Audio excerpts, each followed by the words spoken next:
आज की कहानी के माध्यम से आपको कुछ ऐसे तरीके पता चलेंगे जिनसे आप धोखा खाने से खुद को बचा सकते हैं। भावनात्मक रूप से कमजोर आदमी का लोग हमेशा फायदा उठाते रहते हैं। हम सबने देखा होगा, अपने आसपास जो भी इंसान नर्म दिल का होता है, यानी कि भावनात्मक रूप से करुणावान होता है, वह अपनी करुणा बस दूसरों की सहायता तो कर देता है, लेकिन बदले में उसे हमेशा धोखा ही मिलता है। तो क्या एक इंसान को भावनात्मक नहीं होना चाहिए? क्या उसे दूसरों पर भरोसा नहीं करना चाहिए? दूसरों की सहायता नहीं करनी चाहिए?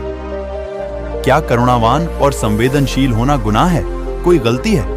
पाया तो यह जाता है कि कोई संवेदनशील आदमी दिल का अच्छा होता है, दूसरों की सहायता करता है, दूसरों का ख्याल रखता है, दूसरों से प्रेम करता है।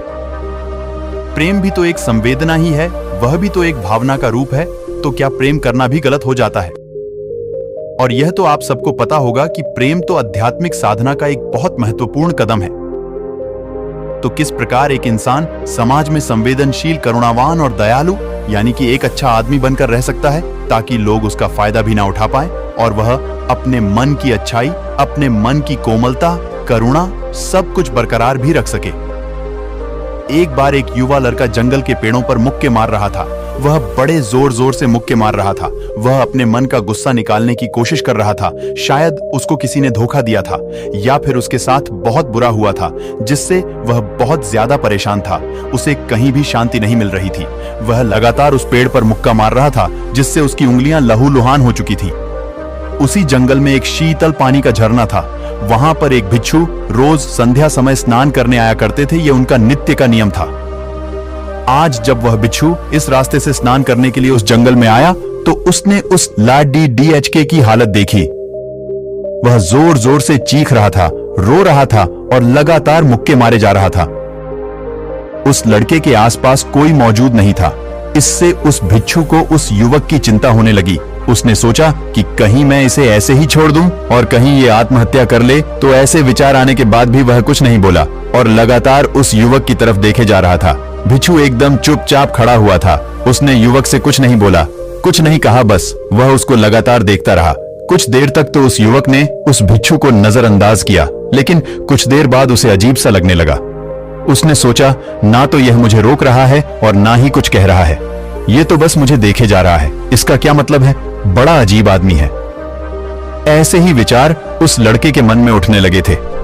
जब कुछ देर बाद भी वह भिक्षु कुछ नहीं बोला, तो लड़के ने अचानक से उससे पूछा कि महाशय, आप अपने रास्ते क्यों नहीं चले जाते? आपको क्या मतलब? आप खड़े हुए मुझे देख क्यों रहे हैं? भिक्षु ने बड़े शांत स्वर में कहा कि मैं तुम्हें रोक नहीं रहा हूं, तुमसे कुछ कह नहीं रहा हूं, तो मुझसे तुम्हें क्या परेशानी है?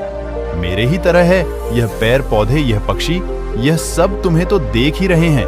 जब इनसे तुम्हें कोई परेशानी नहीं है, तो मुझसे क्यों परेशानी है?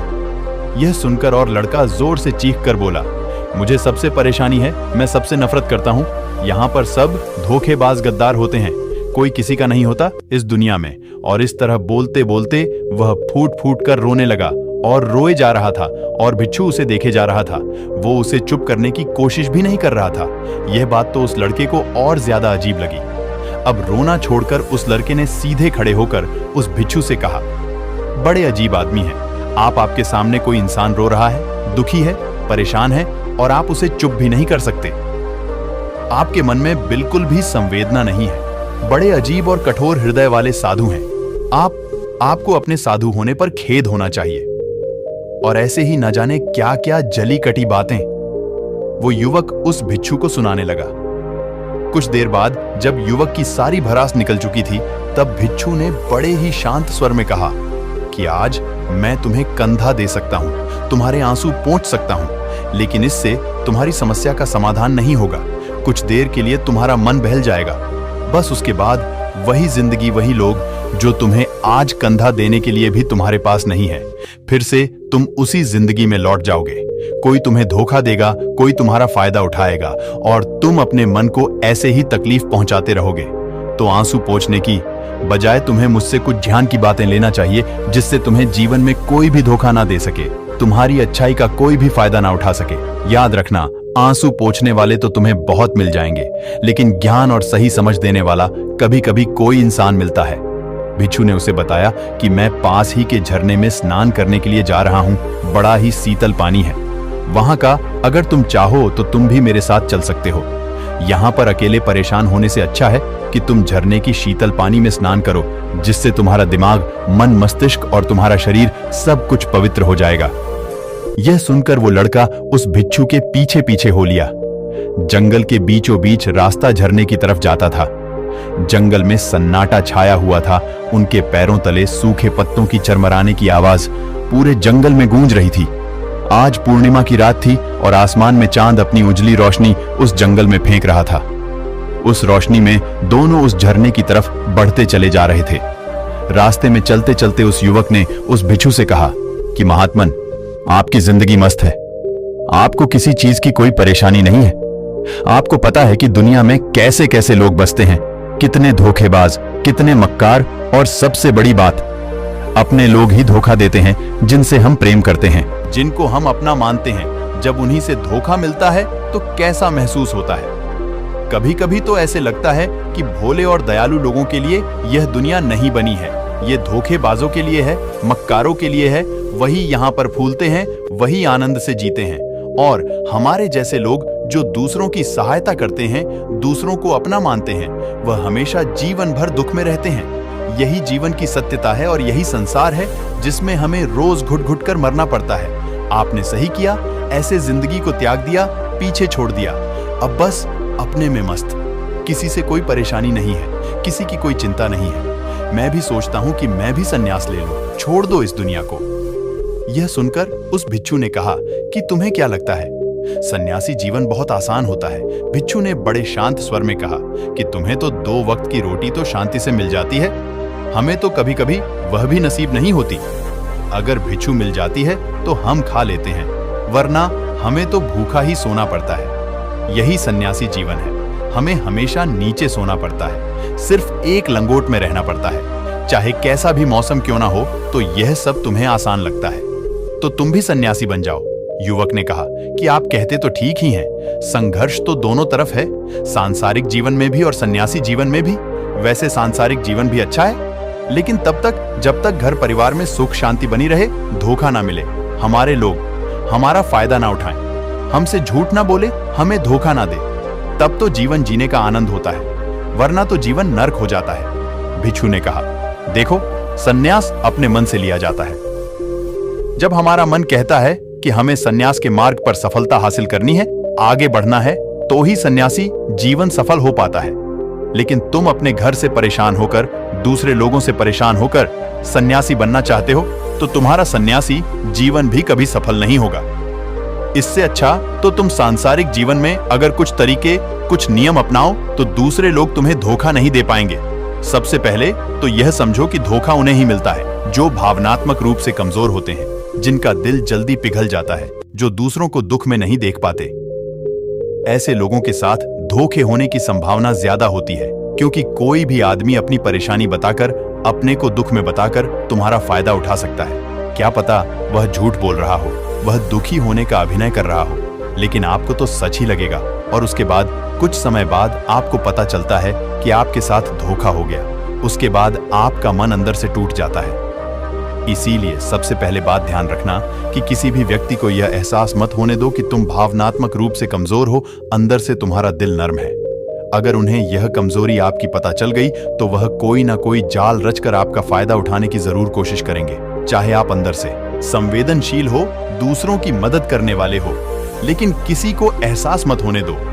ऊपर से कठोर बने रहो। जब लोगों को लगेगा कि इससे कुछ बोलने का फायदा ही नहीं है, यह आदमी कठोर है नहीं, पिघलेगा तो खुद ब खुद। वो लोग जो झूठे हैं, जो मक्कार हैं, वो आपके पास आएंगे ही नहीं, वो उन्हें चुनेंगे जो उनके आसान शिकार होंगे। दूसरी बात समझने की यह होती है कि हम बहुत जल्दी दूसरों पर विश्वास कर लेते हैं, और हमारी जल्दी विश्वास करने की आदत ही हमें हानि पहुंचाती है। 2 दिन तुम्हें किसी से मिले हुए नहीं होते और तुम एक दूसरे के हो जाते हो, एक दूसरे पर पूरा भरोसा करने लग जाते हो, तो हमें यह ख्याल रखना चाहिए कि सामने वाला वापस कभी भविष्य में हमारी सहायता करने योग्य है कि नहीं है। अगर किसी को पैसा उधार दे रहे हो, तो यह समझो कि उसके पास आय का कोई साधन है कि नहीं है। कल भविष्य में वह तुम्हें वापस कर पाएगा, कि नहीं, अगर वह नहीं करेगा तो तुम्हें तकलीफ होगी, तुम्हें दुख होगा। ऐसे तो इंसान करुणावश भिखारियों को भी भीख देता है, लेकिन वह गलत नहीं है, क्योंकि जो भी पैसा अपने सामने वाले को दिया है उससे आपके ऊपर कोई ज्यादा प्रभाव नहीं पड़ेगा अगर वह आपको वापस भी नहीं लौटाएगा। तो अगर किसी ऐसे इंसान को पैसा देना है जो कभी वापस नहीं लौटा पाएगा, तो उतना ही देना जिससे तुम्हारे ऊपर ज्यादा दबाव न बने। अगर वो वापस भी न लौटाए तो तुम्हें ज्यादा दुख न पहुंचे। अब तक वो दोनों झरने पर पहुंच चुके थे। दोनों ने अपने कपड़े उतरे और उस झरने के शीतल पानी में कूद पड़े। पानी बाहर ठंडा था। उन दोनों की सारी थकन, सारी उदासी पल भर में ही दूर हो गई। स्नान कर लेने के बाद दोनों एक पैर के नीचे उस झरने के सामने बैठकर बातें करने लगे। भिक्षु ने उसे आगे समझाते हुए कहा कि शुरुआत में लोगों को नजरअंदाज करना सीखो। जब तुम किसी को शुरुआत में नजरअंदाज करते हो तो जो भी लोग किसी लालच की वजह से तुम्हारे पास प्रभावित हो रहे थे, उनकी छटनी हो जाएगी। जब तुम उनको नजरअंदाज करोगे तब को एक दो बार लोग तुम्हारे पास आने की कोशिश करेंगे, उसके बाद वो तुमसे दूरियां बना लेंगे। और जो आदमी तुम्हारी इंसानियत, तुम्हारी अच्छाई देखकर तुम्हारे पास आएगा, वो नजरअंदाज करने के बावजूद भी तुम्हारे करीब ही बना रहेगा। और यही तो एक सच्चे इंसान की पहचान होती है, जो हमारे अपने होते हैं। उनसे हम लड़ भी लेते हैं, झगड़ा भी कर लेते हैं, उसके बावजूद भी वो हमारी बातों का बुरा नहीं मानते हैं। चाहे थोड़े समय के लिए वह हमसे नाराज रहे, लेकिन कुछ समय बाद फिर से हम एक हो जाते हैं। और यही तो घर परिवार का मतलब होता है, यही तो अपनों का मतलब होता है। इसीलिए शुरुआत में अनजान लोगों को नजरअंदाज करना सीखो, इग्नोर करना सीखो, ताकि धोखेबाज मक्कार लोग तुम्हारे करीब ही ना आ पाएं। अपने इस वार्तालाप को खत्म करते हुए भिक्षु ने अपनी आखिरी बात बताते हुए कहा कि ये आखिरी सीख सबसे ज्यादा महत्वपूर्ण है। सब कुछ होने बाद भी तुम्हें धोखे मिल सकते हैं, लेकिन तुम अगर अपने आंख, कान और अपना दिमाग खोल कर रखते हो, अगर तुम होश में रहोगे, ध्यान करोगे, तो तुम्हें इंसान की आंखें देखते ही समझ में आ जाएगा कि उसे तुमसे क्या चाहिए। तुम उसकी इच्छा और उसका स्वभाव उसकी आंखों में ही पढ़ सकते हो। लोगों की आंखों में, उनकी वाणी में, उनके स्वभाव में उनका सब कुछ दिखाई देता है। बस हम ही अपनी आंखें मूंद कर रहते हैं। दूसरे लोगों से जानो, उसके रिश्तेदारों से जानो, उसके परिवार वालों से जानो कि वह इंसान कैसा है, दूसरों के साथ उसका व्यवहार कैसा है, उसकी पड़ताल करो। जब किसी पर विश्वास करो, ऐसे ही किसी पर विश्वास मत कर लेना, अपनी पूरी संतुष्टि करना। अगर तुम किसी के साथ लंबे समय तक भरोसा करना चाहते हो, किसी के साथ कोई संबंध बनाना चाहते हो, कोई दोस्ती करना चाहते हो या किसी की मदद करना चाहते हो, तो इन सभी परिस्थितियों तुम्हें यह जरूर पता होना चाहिए कि दूसरे लोग उस इंसान के बारे में क्या सोच रखते हैं। इसके बाद तुम जीवन में कभी भी धोखा नहीं खाओगे और तुम्हें कभी भी धोखे की वजह से पछताना नहीं पड़ेगा। इसी तरह की बातें करते हुए भिक्षु और वो लड़का दोनों जंगल से बाहर आ गए, अपने अपने घर को चले गए।